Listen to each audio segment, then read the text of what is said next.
નમસ્કાર વિદ્યાર્થી મિત્રો, જૈન જ્ઞાનમંત્રી વિદ્યાપીઠ બોટાદની યુટ્યુબ ચેનલમાં આપનું સ્વાગત છે. હું હિરેન બારૈયા અને કેમિસ્ટ્રીની વાત છે એ કરીશું. તો મિત્રો, આજે આપણે પોલિમર વિશે વાત છે કરવી છે. તો સૌથી પહેલાં તો પોલિમર ક્યાં ક્યાં વપરાય છે એના વિશે જાણવું આપણા માટે શા માટે જરૂરી છે એની જો વાત કરીએ તો મિત્રો, તમને તમારી આસપાસ જ્યાં પણ નજર ફેરવો છો ત્યાં આગળ તમને દરેક જગ્યાએ છે પ્લાસ્ટિક છે જોવા મળશે. મિત્રો, આ પોલિમરની સંશોધનને કારણે આપણું જીવન છે એ ઘણું બધું રંગીન બની ગયું છે અથવા તો યુઝર ફ્રેન્ડલી બની ગયું છે. તો જેમ કે પેનની વાત કરો, તમે ડસ્ટબિનની વાત કરો, તમે જે કાંઈ વસ્તુ ઉપયોગ કરો છો, મોટાભાગની વસ્તુઓ છે એ પોલિમરમાંથી બનેલી હોય છે. તો આ પોલિમર એકચ્યુઅલમાં બને છે કેવી રીતે, એનું બંધારણ કેવા પ્રકારનું હોય છે, એની અંદર કેવા કેવા પ્રકારની પ્રક્રિયાઓ થતી હોય છે, આ બધી બાબતોની માહિતી આપણે આ ચેપ્ટરની અંદર છે લેવાની છે. એક્ઝામની દ્રષ્ટિએ જો મિત્રો વાત કરીએ તો બોર્ડની અંદર, નીટની અંદર અને JEEની અંદર છે એ ઘણા વર્ષોથી એની અંદરથી પ્રશ્નો પૂછાતા હોય છે અને પૂછાતા પણ રહેશે. બોર્ડની દ્રષ્ટિએ જો જોવા જઈએ તો આમાંથી ખાસ છે એ થિયરી અને એની અલગ અલગ પ્રક્રિયાઓ છે પૂછાતી હોય છે. મિત્રો, મોટાભાગનું ચેપ્ટર છે એ થિયરી બેઝ છે, એટલે એક વખત સમજવાથી આવડી જાય પછી એને મૂકી નથી દેવાનું, પણ એમનું વારંવાર પુનરાવર્તન જો કરશો તો આ ચેપ્ટરમાંથી છે તમે પૂરેપૂરા માર્ક્સ કવર કરી શકશો. તો મિત્રો, જો તમારી પાસે નોટ પેન ના હોય તો પહેલાં નોટ પેન લઈ લેજો અને મારી સાથે સાથે છે એ લખતા રહેજો. તો સૌથી પહેલાં મિત્રો વાત કરીએ કે પોલિમર એટલે શું, કોને પોલિમર કહી શકાય. તો મિત્રો, પોલિમર શબ્દ જે છે એ પોલિમરની વ્યાખ્યા દ્રષ્ટિએ જો જોવા જઈએ તો પોલિમર શબ્દ છે એ બે ગ્રીક શબ્દોમાંથી આવેલો શબ્દ છે, જેમાં પોલીનો મતલબ થાય છે વધારે. શું થાય છે મિત્રો? પોલી એટલે વધારે અને મર એટલે એકમ. તો મિત્રો, પોલિમર એટલે એવું સંયોજન, એવું ઘટક કે જેની અંદર એક કરતા વધારે એકમો, ઘટકો કે કોઈ ચોક્કસ ભાગ મળે અને આખી જે રચના તૈયાર થાય છે એમને મિત્રો પોલિમર તરીકે તમે ઓળખી શકો. દાખલા તરીકે પોલિથીન આપણે જે બેગ વાપરીએ છીએ તો એ બેગ જે છે એક પ્રકારનું પોલિમર છે. તો એની અંદર ઘણા બધા પ્રકારના એક ચોક્કસ પ્રકારના એકમો ભેગા થાય, બરાબર, અને આખી પોલિમરની રચના છે એ બનતી હોય છે. તો મિત્રો, આમ પોલિમરની વ્યાખ્યા તો બે ગ્રીક શબ્દમાંથી બનેલો શબ્દ છે, જેમાં પોલીનો મતલબ થાય છે વધારે, મરનો મતલબ થાય છે એકમ. તો પોલિમર એટલે વધારે એકમ ભેગા થાય અને જે રચના તૈયાર થાય છે એને પોલિમર તરીકે મિત્રો તમે ઓળખી શકો. હવે આ જે પોલિમર છે એમના આણ્વીય દળ પણ ઘણા બધા ઊંચા હોય છે.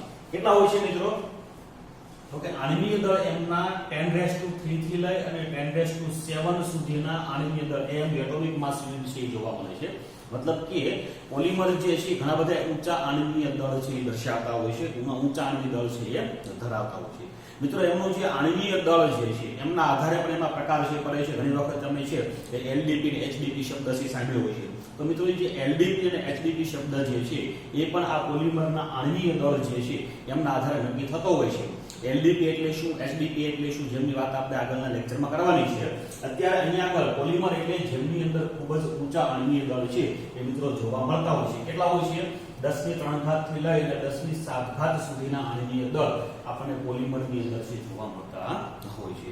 તો મિત્રો, આમ ઘણા બધા સાદા અણુઓ ભેગા મળીને, કેવા ઘણા બધા સાદા અણુઓ કે સાદા એકમો ભેગા મળી અને એક વિરાટ અણુ બનાવે છે, જેને પોલિમર તરીકે તમે ઓળખી શકો છો. અને આવો જે વિરાટ અણુ છે એને મેક્રોમોલેક્યુલ્સ તરીકે પણ તમે મિત્રો ઓળખી શકો છો. બરાબર સમજો કે આવા સાદા અણુઓ ભેગા મળી અને જે વિરાટ અણુ આપણને મળે છે તો એ વિરાટ અણુને મેક્રોમોલેક્યુલ્સ તરીકે તમે ઓળખી શકો છો.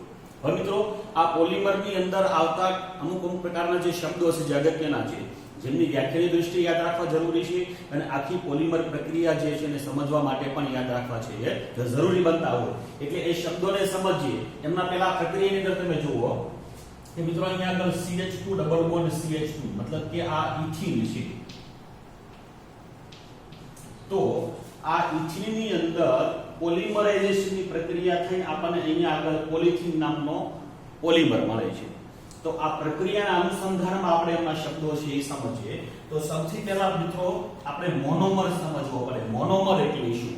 તો કે મોનોમર એટલે પુનરાવર્તન પામતો સાદો એકમ અથવા તો જેને જે ઘટકો એકબીજા સાથે સહસંયોજક બંધથી જોડાઈને આખો પોલિમર બનાવે છે. બરાબર સમજો મિત્રો, જે ઘટક એકબીજા સાથે સંયોજાય અને આખો પોલિમર બનાવે છે તો એ જે ઘટક છે એમને આપણે મોનોમર તરીકે છે ઓળખીએ. તો અહીંયા આગળ મિત્રો તમે જુઓ કે ઇથિન જે છે એમના ઘણા બધા ઘટકો એકબીજા સાથે જોડાય અને પોલિથીન છે બનાવે છે. બરાબર સમજો મિત્રો, ઇથિનના ઘણા બધા ઘટકો એકબીજા સાથે જોડાય અને આખો પોલિથીન અથવા તો પોલિમર છે બનાવે છે. તો અહીંયા આગળ ઇથિન જે છે એને તમે મોનોમર તરીકે ઓળખી શકો. શું કહી શકો છો મિત્રો?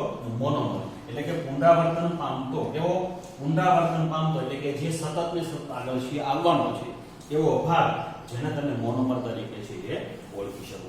ત્યાર પછી છે મિત્ર પોલિમરાઇઝેશન એટલે શું? પોલિમરાઇઝેશન શબ્દ સમજવો જરૂરી છે.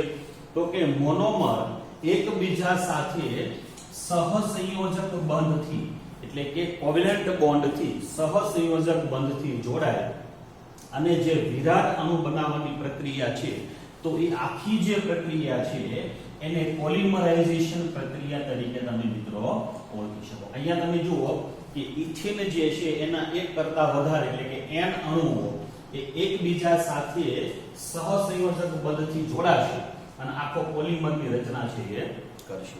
તો મિત્રો આવી રીતે મોનોમર જે છે એ એકબીજા સાથે સહસંયોજક બંધથી જોડાય અને આખો પોલિમર બનાવે તો આખી જે આ સમગ્ર પ્રક્રિયા છે એ સમગ્ર પ્રક્રિયાને પોલિમરાઇઝેશન તરીકે તમે ઓળખી શકો. તો મિત્રો અહીંયા આગળ ઇથિન જે છે એ મોનોમર છે, એ જોડાય અને જે પોલિમર બને છે એ પ્રક્રિયાને પોલિમરાઇઝેશન કહેવાય. ત્યાર પછી આવે છે આવર્તનીય એકમ. બરાબર સમજો મિત્રો, આવર્તનીય એકમ એટલે શું? જો મિત્રો આવર્તનીય એકમ અને મોનોમર એ બંને આમ તો લગભગ સરખા જ છે, એટલે કે મોનોમર માંથી જ આવર્તનીય એકમ બને છે. પણ કેવી રીતે? તો કે જ્યાં સુધી પદાર્થ મોનોમર હોય ત્યાં સુધી તે પ્રક્રિયા કરવા માટે સક્ષમ નથી. મતલબ કે એની અંદર બીજા અણુ કે પરમાણુ જોડાશે નહીં. પણ જ્યારે તમે પ્રક્રિયા શરૂ કરાવો છો એટલે એમની અંદર યોગ્ય ઉદ્દીપકો ઉમેરી અને એમને મુક્ત મૂલકો બનાવવામાં આવે છે. અને મુક્ત મૂલક બનાવ્યા પછી આખી પોલિમરાઇઝેશનની પ્રક્રિયા છે, આખી ચેન છે આગળ બનતી હોય, તો એ આખી જે પોલિમર પ્રક્રિયા છે એ આખી પોલિમર પ્રક્રિયાની અંદર એક ચોક્કસ ભાગનું વારંવાર પુનરાવર્તન થાય છે. સમજો બરાબર, પોલિમરની અંદર વારંવાર પુનરાવર્તન થાય છે.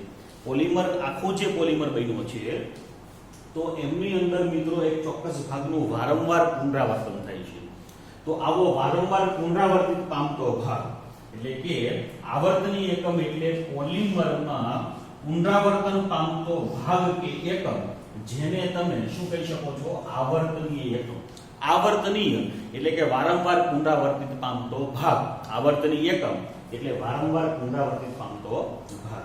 તો આ જે પોલિથીન જે આપણે બનાવ્યું છે બરાબર, ઇથિનમાંથી પોલિમરાઇઝેશનની પ્રક્રિયા દરમિયાન અહીંયા આગળ એક સિગ્મા બંધ અને એક પાઈ બંધ છે.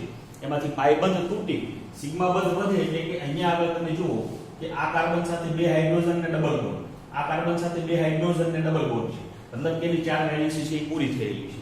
પણ જો આ બંધ છે એને તોડવામાં આવે તો વચ્ચે અહીંયા એક બંધ રહેશે અને આમની પણ એક વેલેન્સી બાકી રહેશે અને આમની પણ એક વેલેન્સી બાકી રહેશે.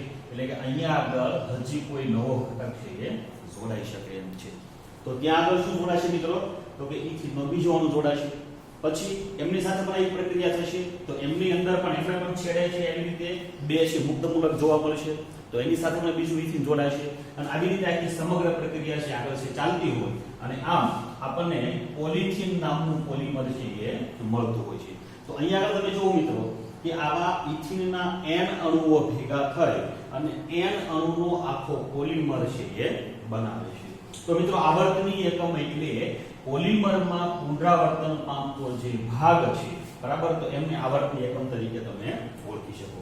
ત્યાર પછી શબ્દ આવે છે મિત્રો પોલિમરાઇઝેશન અંશ. તો મિત્રો પોલિમરાઇઝેશન અંશ એટલે શું? તો કે પુનરાવર્તન પામતા એકમોની જે સંખ્યા છે, ધારો કે અહીંયા આગળ n છે તો એમને પોલિમરાઇઝેશન અંશ તરીકે તમે ઓળખી શકો છો. મિત્રો કોઈ પોલિમર એવો છે દાખલા તરીકે હું 100 એકમો ભેગા કરી અને આખો પોલિમર બનાવું છું તો એ પોલિમરનો પોલિમરાઇઝેશન અંશ છે એ 100 હશે. 200 છે એ આવર્તનીય એકમો ભેગા કરું છું અને પછી પોલિમર બને છે તો એમનો પોલિમરાઇઝેશન અંશ 200 મળશે. એટલે કે મિત્રો આવી રીતે n મોનોમર જોડી અને n મોનોમર વાળો આખો પોલિમર જો હું બનાવું તો એ પોલિમરનો પોલિમરાઇઝેશન અંશ n થશે. મતલબ કે આખા સમગ્ર પોલિમરની અંદર કેટલા આવર્તની એકમો છે ઈ જે સંખ્યા આપણને મળે છે એ સંખ્યાને એમનો આવર્તનીય અંશ તરીકે તમે ઓળખી શકો છો. દાખલા તરીકે પોલિથીનની જો તમે વાત કરો તો પોલિથીનમાં મોનોમર તરીકે ઇથિન છે, અહીંયા આગળ પોલિમરાઇઝેશનની પ્રક્રિયા થાય છે, એની અંદર આવા પ્રકારનું બંધારણ એટલે કે CH2 સિંગલ બોન્ડ CH2 ને બંને બાજુ મુક્ત મૂલકો છે કે જ્યાંથી નવો અણુ કે પરમાણુ છે જોડાઈ શકે, તો એમને આવર્તની એકમ તરીકે તમે ઓળખી શકો છો. અને એમના દ્વારા તૈયાર થતી આખી જે રચના છે જેને પોલિમર એટલે કે પોલિથીન તરીકે તમે ઓળખી શકો છો, એની અંદર n સંખ્યાની અંદર આપણી પાસે આવર્તની એકમ છે. કેટલી? n સંખ્યાની અંદર. તો એ જે n સંખ્યા મળે છે એને પોલિમરાઇઝેશન અંશ તરીકે મિત્રો ઓળખી શકાય. તો પોલિમર એટલે શું? પોલિમરને સમજવા માટે જરૂરી અમુક જે શબ્દો હતા એમની માહિતી આપણે અહીંયા આગળ છે મેળવી છે. આટલું છે મિત્રો, લખી લો.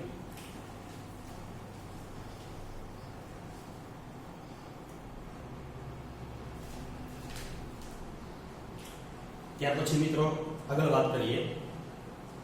હવે પોલિમરાઇઝેશન અંશ એમના આધારે પોલિમરના છે એ પ્રકાર જો પાડીએ અથવા તો બે પ્રકારના પોલિમર છે હોઈ શકે. મિત્રો પોલિમરાઇઝેશન અંશ એટલે શું? આપણે હમણાં આગળ વાત કરીએ પ્રમાણે કે વારંવાર પુનરાવર્તિત પામતો ભાગ જે છે એ પોલિમરની અંદર કેટલો છે, કેટલી સંખ્યા છે એની, એ જે સંખ્યા આપણને મળે છે એને આપણે પોલિમરાઇઝેશન અંશ કહીએ. તો એ પોલિમરાઇઝેશન અંશને આધારે એમના બે પ્રકાર છે પડે છે. એમાં સૌથી પહેલા છે ઓલિગોમર. તો મિત્રો ઓલિગોમર એટલે શું? તો કે જે પોલિમરની અંદર પોલિમરાઇઝેશન અંશનું મૂલ્ય 25 કરતા ઓછું હોય. કેવું હોય છે મિત્રો? 25 કરતા ઓછું હોય. એટલે કે પોલિમરાઇઝેશન અંશ n નું મૂલ્ય 25 કરતા ઓછું હોય તો એવા પ્રકારના જે પોલિમર છે એને મિત્રો ઓલિગોમર તરીકે છે તમે ઓળખી શકો. સામાન્ય રીતે આવા જે પોલિમર છે એ પ્રવાહી અવસ્થાની અંદર જોવા મળતા હોય છે. કઈ અવસ્થાની અંદર મિત્રો? પ્રવાહી અવસ્થાની અંદર છે જોવા મળતા હોય છે.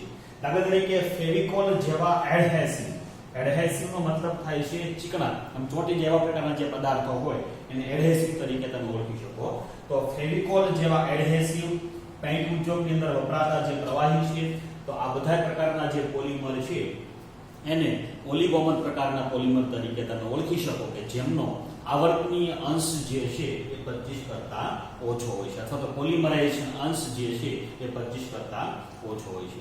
ત્યાર પછી છે એ મિત્રો બીજો એમનો પ્રકાર છે ભારે પોલિમર. હવે મિત્રો આમ તો નામના આધારે આપણે સમજાઈ ગયું છે. જો આ 25 કરતા ઓછો હોય તો 25 કે એના કરતા વધારે હોય તેને ભારે પોલિમર તરીકે તમે ઓળખી શકો. એટલે કે ભારે પોલિમર એટલે પોલિમરાઇઝેશન અંશ જેમનો 25 કે એમના કરતા વધારે છે તો એવા પોલિમરને ભારે પોલિમર તરીકે તમે ઓળખી શકો. સામાન્ય રીતે આવા પોલિમરો જે છે ઘન અવસ્થાની અંદર હોય. સ્વાભાવિક છે કે ભારે પોલિમર છે, પોલિમરાઇઝેશન અંશ વધારે છે એટલે ઘણા બધા પોલિમર ભેગા થાય એટલે સામાન્ય રીતે તે ઘન અવસ્થાની અંદર છે જોવા મળતા હોય છે. દાખલા તરીકે જો જોવા જઈએ તો રોજિંદા જીવનની અંદર આપણે જેટલા બી ઘન પોલિમરનો ઉપયોગ કરીએ છીએ એ બધા જ ઘન પોલિમર જે છે એને ભારે પોલિમર તરીકે તમે ઓળખી શકો છો. જેમ કે ડસ્ટબિન, સ્વિચ, ખુરશી વગેરે જે પણ તમે છે એ ઘન અવસ્થાની અંદર જે પોલિમર જોવા મળે છે, અથવા તો સામાન્ય રીતે આપણે જે પોલિમરનો ઉપયોગ કરીએ છીએ બધા જ પ્રકારના પોલિમર છે ભારે પોલિમર છે એ હોય છે. આટલું છે એ લખી લો મિત્રો.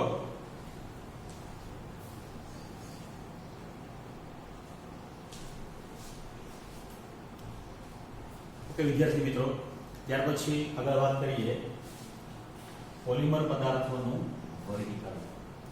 તો મિત્રો સૌથી પહેલા તો કોઈ પણ જેનો જથ્થો વધારે હોય, બરાબર, અથવા તો બહુ મોટા માસની અંદર, મોટી માત્રાની અંદર કોઈ વસ્તુ હોય તો એમને સમજવા માટે, એમનો અભ્યાસ કરવા માટે, એમને કેટેગરાઇઝ કરવું, એમનું વર્ગીકરણ કરવું છે એ ખૂબ જરૂરી બનતું હોય છે. તો અહીંયા આગળ પોલિમર પદાર્થો જે છે એમનું પણ વર્ગીકરણની આપણે જે વાત કરીએ તો અલગ અલગ પાસાઓને ધ્યાનમાં લઈ અને પોલિમર પદાર્થો જે છે એને કુલ 4 ભાગની અંદર છે એ વહેંચી શકાય. વાત છે કરીએ તો સૌથી પહેલા છે સ્ત્રોતને આધારે પોલિમર પદાર્થોનું વર્ગીકરણ છે એ કેવી રીતે કરી શકાય. મતલબ કે આ પોલિમર પદાર્થો ક્યાંથી બને છે, એમનો સોર્સ શું છે, બરાબર, એમના આધારે જો તમે વર્ગીકરણ કરો એટલે કે સ્ત્રોતના આધારે પોલિમર પદાર્થોનું વર્ગીકરણ, તો જેમાં સૌથી પહેલા છે કુદરતી પોલિમર. તો મિત્રો નામના આધારે આ દરેક બાબત વિશે આપણે ડીપમાં છે આગળના લેક્ચરમાં ભણવાનું છે. અહીંયા માત્ર ઉપરછલ્લી માહિતી અને વર્ગીકરણની વાત છે કરીએ. તો કુદરતમાંથી મળી આવતું હોય તો એવું પોલિમર હોય ને આપણે કુદરતી પોલિમર તરીકે ઓળખી શકીએ, મતલબ કે સ્ત્રોતને આધારે કુદરતમાંથી મળતું હોય. પછી છે અર્ધ સંશ્લેષિત, મતલબ કે કુદરતી જે પોલિમર છે એમાં આપણે થોડી પ્રક્રિયા કરી એટલે કે અર્ધું સંશ્લેષિત છે. સંશ્લેષિત મતલબ કે માણસ દ્વારા બનાવેલું હોય, મતલબ કે પ્રયોગશાળાની અંદર છે એની અંદર થોડા રસાયણો આપણી રીતે ઉમેરી અને કંઈક નવો ફેરફાર કરી નવા ભૌતિક ગુણધર્મો નવા રાસાયણિક ગુણધર્મો લઈ આવ્યા હોય અને જે પોલિમર બને તો એને અર્ધ સંશ્લેષિત કહેવાય. એટલે અર્ધ સંશ્લેષિત અને ત્રીજું છે સંશ્લેષિત, મતલબ કે પૂરેપૂરું આખું પોલિમર જે છે પ્રયોગશાળાની અંદર અથવા તો માનવ નિર્મિત હોય અથવા તો કૃત્રિમ રીતે છે બનાવવામાં આવેલું હોય. તો સ્ત્રોતને આધારે 3 પ્રકાર પડે છે. ત્યાર પછી મિત્રો વાત કરીએ કે પોલિમરનું બંધારણ કેવું છે. બરાબર મિત્રો, તો બંધારણને આધારે એમાં 3 પ્રકાર પડે છે.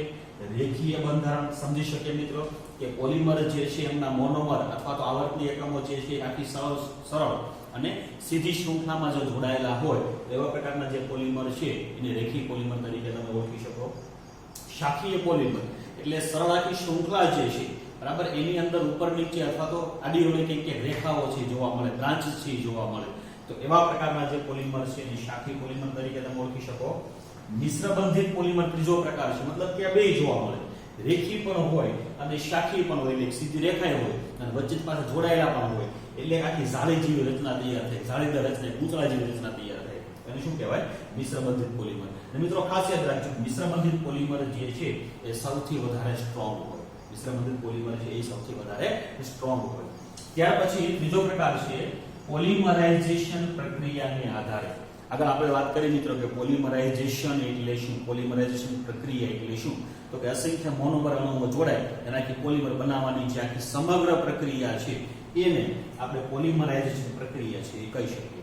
તો એ પ્રક્રિયા પણ અલગ અલગ રીતે થઈ શકે છે. બરાબર, યોગશીલ પ્રક્રિયા થઈ શકે, હોમોપોલિમર રીતે થઈ શકે, કોપોલિમર રીતે થઈ શકે અને સંઘનન રીતે છે થઈ શકે.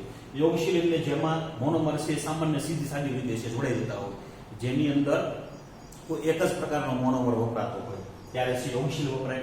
એવી જ રીતે છે હોમોપોલિમર, કોપોલિમર, સંઘનન પોલિમર. યોગશીલની અંદર એક જ પ્રકારનો પોલિમર એક સાદી પદ્ધતિથી જોડાય છે, એટલે કે દ્વિબંધ કે ત્રિબંધ તૂટીને જોડાય છે. તો એક જ પ્રકારના મોનોમરથી બને એટલે હોમોપોલિમર, અને ઈ વળી પાછો દ્વિબંધ કે ત્રિબંધ તૂટી અને ત્યાં આગળ જોડાય છે, યોગ થઈ જાય છે, એની અંદર ભળી જાય છે ત્યારે યોગશીલ આવે, જેના વિશે ડીપમાં આપણે આગળ વાત કરીશું. પછી કોપોલિમર એટલે એક કરતા વધારે પ્રકારના મોનોમર હોય અને આખો છે એ પોલિમર બને, તો કોપોલિમર તરીકે ઓળખી શકાય. સંઘનન એટલે એક કરતા વધારે ક્રિયાશીલ સમૂહો આવેલા હોય અને એક કરતા વધારે રીતે છે અલગ અલગ રીતે જોડાતા હોય, આખી જાળી જેવી રચના તૈયાર કરતા હોય, એવા પ્રકારનું પોલિમર છે અને સંઘનન પોલિમર તરીકે ઓળખી શકાય. ત્યાર પછી મિત્રો વાત કરીએ કે આણ્વીય બળને આધારે પોલિમર છે એનું વર્ગીકરણ. તો કે મિત્રો અહીંયા આગળ આપણે વાત કરી કે મોનોમર છે એ એકબીજા સાથે જોડાય અને આખી પોલિમરની રચના છે કરે છે. તો આ મોનોમર જ્યારે એકબીજા સાથે જોડાય તો દરેક વચ્ચે આણ્વીય બળ સરખું હોય એવું જરૂરી નથી. દરેકની અંદર અલગ અલગ પ્રકારનું આણ્વીય બળ હોય અને એ અલગ અલગ પ્રકારનું જે આણ્વીય બળ હશે એમના આધારે બરાબર એમની મજબૂતાઈ નક્કી થતી હોય છે. તમે જો બધા પોલિમર સરખા નથી. પ્લાસ્ટિકની થેલી તમે ખેંચો તો એ અમુક અંશે લાંબી થશે, રબરને ખેંચો ઘણું બધું લાંબુ થશે, પીવીસી પાઇપને ખેંચો લાંબો ન થાય. મતલબ કે બધા છે તો પોલિમર, પણ દરેકની અંદર કંઈક ક્ષમતા અલગ છે, દરેકને કંઈક ગુણધર્મો છે એ અલગ છે. અને એ જે છે આણ્વીય બળને આધારે છે એ ઇલેસ્ટોમર, મતલબ બહુ ઝડપથી છે ખેંચી શકાય, જેમ કે રબર જેવા છે તે. પછી રેસાઓ પાતળા તાતણાઓ છે બને દોરડું બનાવવાનો ખાસ કરીને છે એમનો ઉપયોગ છે થતો હોય છે. પછી થર્મોપ્લાસ્ટિક પ્રકાર કે જે સરળતાથી રિસાયકલ કરી શકાય એવા પ્રકારનું હોય. થર્મોસેટિંગ કે ખૂબ જ મજબૂત હોય, રિસાયકલ કરી શકાતો નથી. આ દરેક વિશે આપણે ડીપમાં ભણવાનું છે, ખાલી ઉપરછલ્લી માહિતી આપણે આપીએ. તો આ જે છે એ આણ્વીય બળને આધારે એમનું વર્ગીકરણ છે એ કર્યું છે. અને ત્યાર પછી છે એ પાંચમો પ્રકાર નથી બરાબર. આજે બીજો પ્રકાર જે ત્રીજો પ્રકાર જે છે પોલિમરાઇઝેશન પ્રક્રિયાના આધારે એમનો પેટા પ્રકાર છે, એટલે અહીંયા આગળ મેં એને બોક્સમાં દર્શાવ્યું છે કે પોલિમરાઇઝેશન પ્રક્રિયાની વૃદ્ધિ કેવી રીતે થાય છે. એમના આધારે એમના બે પ્રકાર પડે છે, યોગશીલ અને સંઘનન, જેમની અંદર આપણે ડીપમાં વાત છે એ કરીશું. તો મિત્રો આવી રીતે પોલિમર પદાર્થોનું વર્ગીકરણ છે થઈ શકે. તો આપણે આજે વાત કરી પોલિમર એટલે શું, પોલિમર માટે જરૂરી એવા અલગ અલગ જે વ્યાખ્યાઓ જે એકમો હતા એમની વાત છે એ કરી. ત્યાર પછી પોલિમર પદાર્થોનું વર્ગીકરણ પોલિમરાઇઝેશન અંશને આધારે કર્યું અને ત્યાર પછી પોલિમરાઇઝેશનનું વર્ગીકરણ સ્ત્રોત, બંધારણ, પોલિમરાઇઝેશન પ્રક્રિયા, આણ્વીય બળ અને વૃદ્ધિના આધારે છે એ કર્યું છે. તો મિત્રો ચેપ્ટર સમજાઈ જાય પછી ફરી વખત વારંવાર છે રિવિઝન કરજો અને જેટલું લખીને તૈયાર કરશો એટલું વધારે યાદ છે રહેશે. આટલું આજે રાખીએ, બાકીનું નેક્સ્ટ લેક્ચરની અંદર વાત છે એ કરીશું મિત્રો. આટલું છે એ લખી